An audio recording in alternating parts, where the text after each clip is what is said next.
Good morning, Year 6. Thank you very much for your attention. We're going to have a look today at that third chapter of Private Peaceful within our reading session. And with this, we're going to think about is how we summarize. I know we've already read this chapter together, but we're going to revisit certain elements of it to ensure that we can fully understand what was being said there, why it was being said, and possibly even the order of it's being said. Okay, so there's a few aspects to this summarizing that we're going to think about. Now, to be successful with our summarizing, we need to identify where within a story or within a chapter or within a section we're being asked to look. So we've got to drill down into the element that we're being asked to look at. We've got to comprehend the elements of the story. So we can't just think, oh, this stuff happened. We've got to understand how it links together. Part of that is really important so that we can understand why something happened. And sometimes just the basic chronology does stem from understanding what the cause of an event is. We need to make sure when we're answering that we use the correct detail that we're asked to. So sometimes we might be asked to use one word and then we need to use one word. Sometimes we may be asked to use a multitude of words and then we need to use a multitude, so lots of different words. So it really is important that we focus on what the question is asking, I suppose, so that we know where we're looking and the type of answer that we can give. As to begin with, what we're going to think about is a bit of vocabulary from the chapter we've just read. So we've got a question here of what does it mean to if you're a mourner? So if you're a mourner. Now, many of you, because you're great readers, people such as Moyes, will know already what mourner meant. Some of you, due to your life experiences, may have experienced, unfortunately, seeing and knowing mourners. Some of you might not. And if you don't, and you're asked to identify a piece of vocabulary, then you'll need to get your copy of the text out. I know you don't have the book, but what you do have is the paper copies. If you look through this chapter, then what you might need to do is really skim through. So you start at the first page on page 35 and you start looking. Now you're looking for the word mourner. So as you skim through, you'll notice words that begin with M. So as I'm skimming through this section, I'm looking for words mouse, me, miss, mice. And I keep looking and I keep looking to identify where a word that begins with M is. When I eventually spot the word mourner, I've then got my context that I'm going to drill down into. So if I look at this section, where on page 35, which I've just looked through, I've spotted this section now where the word mourner appears. If I look through the whole section that I've put up for you here, it says, but Big Joe could never understand why he was being smacked. So he went on feeding the mice just as he had before. Grandma Wolf put traps down, but Charlie and I would find them and spring them.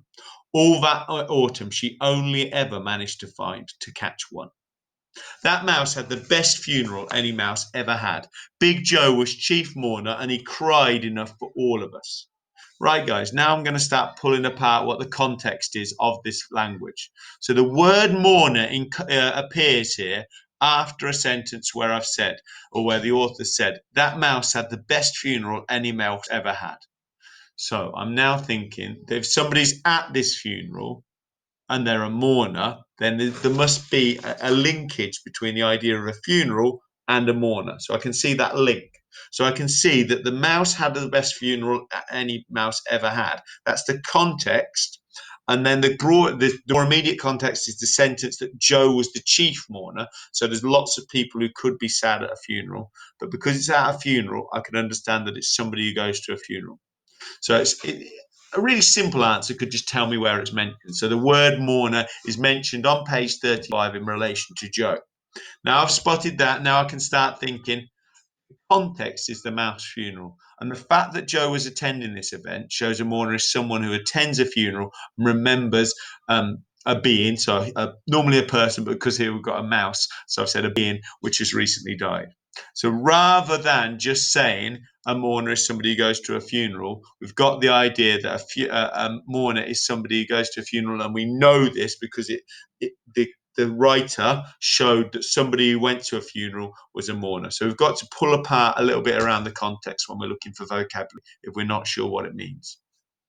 What you'll need to do then, when you look at the vocabulary you're asked to on the next page around defining the word coarse, defining the word bewildered, what it means to feel liberated, and then drawing somebody who is puffed up with self-importance. What you'll need to do, certainly for questions 1, 2, and 3, is you'll need to look at that forensic reading like we've just done.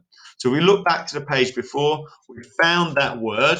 For this page, you'll try and find caught and bewildered. So we skim read to find the word, and we read around it, the sentences before it, and we identify the context where that word was being used. So even if we don't have a dictionary, we can identify what words mean based on the context in which they're written. Final element of this vocabulary task, I think, might appeal to some of you who maybe been a little bit resistant with some of our vocabulary work. So this final one, you've got to draw someone who is puffed up with self-importance. Now, that idea of being puffed up is a really powerful way of physically expressing somebody who's feeling self-important. You might even show a part of their body being puffed up. So if you think about it, it's normally somebody's chest. Can you think about somebody, and try not to just make it? Can you think about somebody who would be puffed up, who thinks they're a bit special and thinks they're a bit special? Now, you might think about it in the context of a private peaceful. You might think about a character in this story who is puffed up. Or you might think about other people in the world, whether they're fictitious or real, who could be puffed up and overconfident. Okay, so have a think about that and draw a picture for that for the fourth element of the vocabulary work.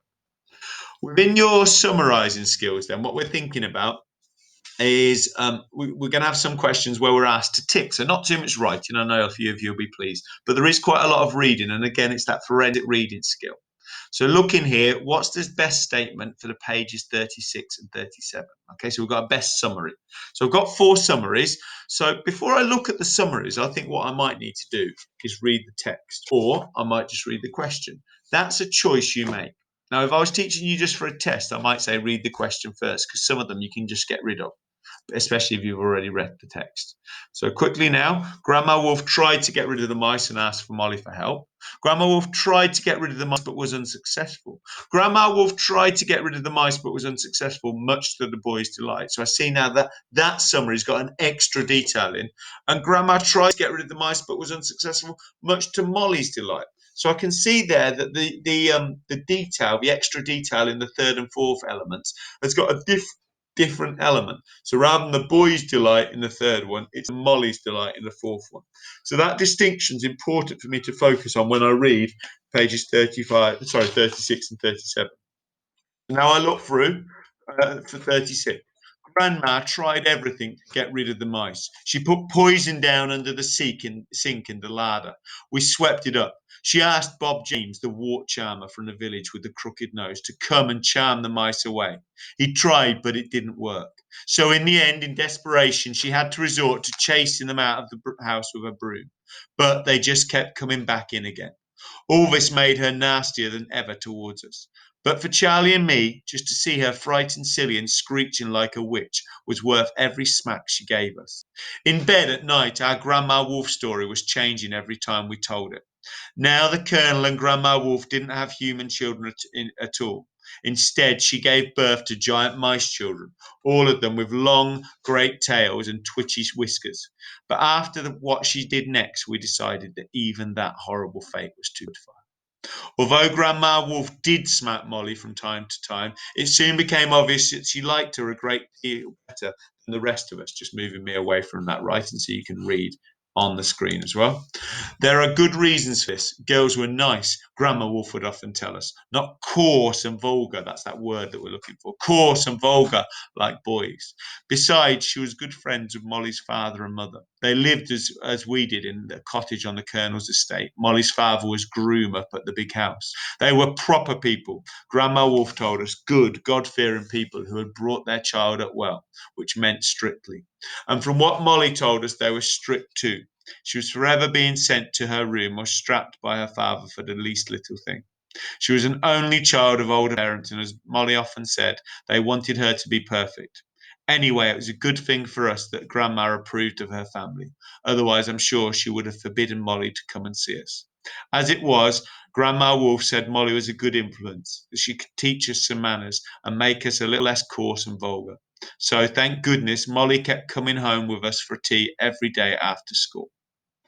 Okay, so looking now back at those statements, I can see all of them tell me that Grandma was trying to get rid of the mice. So I know that's true. I can see that on page 36. But as I look, it's what happened. Now, did she ask Molly for help? No. Molly's mentioned, so if I was being a bit of a skim reader and hadn't read that carefully, I might have just ticked the first one. She wasn't successful, so the second one's kind of true, but has it got the best summary? Does it tell me a bit more? Who was happy about her being unsuccessful? Well, let's see. It says, doesn't it, that it wasn't Molly, but it was the boys. So the third element's the one that I need to tick there. It was the boys who were uh, happy about it because they could see that she didn't successfully, and they were the ones who really, really didn't like her. They talked about her with these stories. Okay, so it's the boys' delight there. Now, with these elements you've got, guys, you've got a sheet where you're doing a similar task where you go through and you summarize elements. Now, as we've done with this section, you'll need to read, first of all, the section that you're being asked to focus on for the specific question. So when you go through that, please be really careful to make sure you're reading the correct section. Please think about reading the questions either before or after. Make sure you read the questions carefully because those distinctions in the questions are really important to understand. And then you'll be able to summarize the elements of chapter 3 that we've looked at. And then next week, we'll progress on to chapter 4, where the story really, really heats up and gets going. Okay. Thank you for joining in with today's lesson. I look forward to seeing you all soon, whether it be on our Zoom call or elsewhere. And again, thank you very much for joining in so carefully.